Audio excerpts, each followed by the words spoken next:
Alright, so we're going to be solving 2619 array.prototype.last. So let's go ahead and read the problem. So, write code that enhances all arrays such that you can call the array.last method on any array and it will return the last element. If there are no elements in the array, it should return -1. You may assume the array is the output of json.parse. So, what is this saying? All it's saying is that we're going to be creating this last method that we can call on any array, on all arrays, and it will return the last element in that array that we call it on. So, for example, if we have this array over here, 1, 2, 3, and we put that in a variable and we call .last on that variable, we're going to return 3 as that is the last element in this array. So that's all it's saying. Now, what happens if we were to have returned in nothing into this array? Well, if nothing's in that array, we're going to return -1. So keep that in mind. If the array is empty, we return -1. If the array is not empty, we return the last element, no matter the data types in here. Something else to note is that you may assume the array is the output of json.parse. All this is saying is that, well, we know that data, if it's a JSON string, the data is text, and we somehow have to parse that text into the into what we need it to be. So, for example, in this case, the text is already being turned into an array. So, for example, this may be by default a string. So we say that this is a string. What json.parse does is it converts this string of data into an array. And we don't have to do that in our problem because we can assume that the array is the output of json.parse. So we don't have to parse anything. The output is doing it for us. So don't worry about that. Something else to note is prototypes in this problem. Prototypes are going to be very heavily used in it. So if you don't understand those, don't worry. I'm about to explain it for you. Alright, so I've went ahead and just taken notes on everything we need to know on how to solve this problem. So if you don't know these things, I'll explain them. And bear with me, I'm using a mouse to draw things and write things. Tried using my laptop, but it didn't really work. It's very laggy. I'll try to find a better system in the future, but bear with me through it. So let's start with the first thing, which is an array. Now, an array is defined just using this brackets right here. So that's how you start an array, and then you put your data inside. So all an array is a data structure that can hold multiple values of various types in a single variable. So if we create a variable, so for example, const, we'll do array like that, is equal to a bracket, and then if we have a data type null, which this bracket started our array, and then we have a data type null, and then a number, and for say empty object. So each of these are different data types. So an absence of value, a number, and then an empty object. We can all throw that inside of one container, and that goes inside of a variable. So that's kind of the power of it. We can have all these different data types and store it in a variable. And these aren't limited because we can have different data types in it. So it'd really suck if we had to use all the same data types. So if we had to use only numbers, for example, that wouldn't be good. So an array is super powerful as it lets us have a container that we can store different data types in. So that is what an array is. Now let's go ahead and move on to prototype. So in JavaScript, every prototype or every object is going to have its own prototype. So whatever prototype you create, from what object you get it from, it's going to inherit the properties and methods from that object. So let's look at that. So underneath it, I have this array.prototype, and when we call .prototype on the array, it's inheriting all of its methods and properties of this default array. So that's what it's doing. It's just giving us a set of methods and properties that are available to the array into this prototype object. And the power of this is it can allow us to access these properties and methods and modify them in our default array settings so that all arrays will now have that functionality. And it lets us add new methods and properties, which can add more functionality. But do note, be careful with this because sometimes unexpected things can happen, and it's generally not recommended to modify those default settings of the array. But for this problem, we kind of have to. So yeah, right here, all I've done is just, let me erase this right here. All I've done is taken from the LeetCode problem and put it here. All right, so since we have the problem here, I'm gonna go ahead and break it down and hopefully make a little bit more sense. So we have this array we're creating right here, and it's going inside of this array variable. Now, when we call array.last, we're going to execute whatever's in here. Now, what's going on right in here? Well, if we look, we have an array, and we're calling .prototype on it.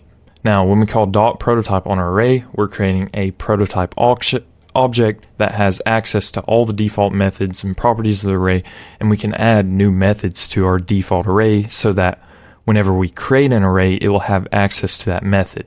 So in order to create the method, all we got to do is do dot and then name whatever method we're creating. So I did .last, and then I create a function, and then I'm going to have it do something inside of here. So now that we've created this up here, it gives us access down here so that whenever we create an array, we can call the .last method on it.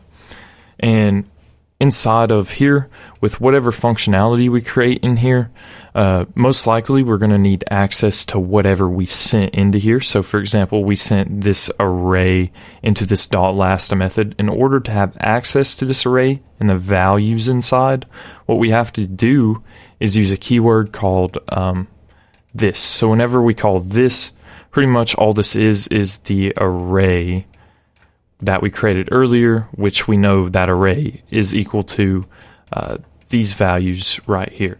So that's how we access the value being sent in. So hopefully that clears up kind of what's going on here. Sorry about the handwriting again. I'll try to find a better system, but hopefully it's understandable. All right, so I'm going to go ahead and explain the strict equality operator and the loose equality. So the strict equality is just these three equal signs, and what that is going to do is compare the operands on each side between its value and its types. So both of those, it's going to be comparing both of them. And if they're both equal to the same, then we'll get true. But if the value's different or just the type's different, we're going to get false. So let's look at that. So you see we're using the strict equality right here, and this operand right here is the value 5, and the data type is a number, so its type is number. We have the value 5 here, but the data type is a string, so we're going to return false since both of these types are not the same. Now if we look at the loose equality operator, what this is going to do is it's just going to check the values after it tries to attempt type coercion. So if we have two different values here, so we know this is a number and then this is a string, it's going to use type coercion, which all that means is it's going to convert this string into a number to compare it before it makes the comparison. So in this case, since we're just comparing value, 5 is equal to 5. It's ignoring that this is a string, and technically it's using type coercion to turn this string into a number. So technically 5, the number, is equal to 5, the number. So we get true in this case. For our solution in our problem, we're going to want to use the strict equality operator to compare the value and the type, just to be a little bit more exact on what we want. All right, so finally I want to talk about this keyword. Now, this is just a reference to an object where that object is being currently executed on by a function or a method. So let me just explain that with this up here. So we have this array right here that we created, which is our object, Well, whenever we call a function on it, that function is going to have access to this array by using the this keyword. So if we were to use this up here, like this, this is technically having access to the array right here. So it's just a reference to that. Something important to note is the this keyword has a little bit more functionality than that, especially with dealing with objects. So for example, if we had an object here with a property name, and then that name is whatever right there, and then close our object. And if this object was instead assigned to this array here, so ignore an actual array being sent here. Now when we call the array.last method, the this keyword, what we can do is we can actually access this value here by doing this dot name. So it's given us access to this specific value right here. So this has a little bit more functionality, the this keyword, and it might take a little bit to understand, but all it is it's a reference to the object that's currently being called upon. So hopefully that clears all this up. I think we have enough knowledge now to solve the solution. I'd recommend solving it on your own first and see how far you can get with it, because I'm going to show the solution. Alright, so let's go ahead and start solving this. So we know I can have access to this array right here by using the this keyword, and that's what I want. And I need to somehow check if the array is empty. So let's do that first. So if we can do this, so that's saying this whole array right here, and I need to see if it is empty. So I can do actually this dot length is equal to 0, so that's checking the value and the type. And if the length of this array is empty, we know we need to return -1. So let's go ahead and just run this and see if that gives us our output. So we see case 2, we return -1. So cool, we know that this array is, if it's empty, it's going to return -1, so that works. Now let's go ahead, and we could just do an else. We don't really need another if statement, but if it gives you better clarity, you could always add an else if. But for this, we don't really need it. So I'm going to do return. So if the array is not empty, we need to return the last element that's being sent in the array. So for example, we need to return this last element.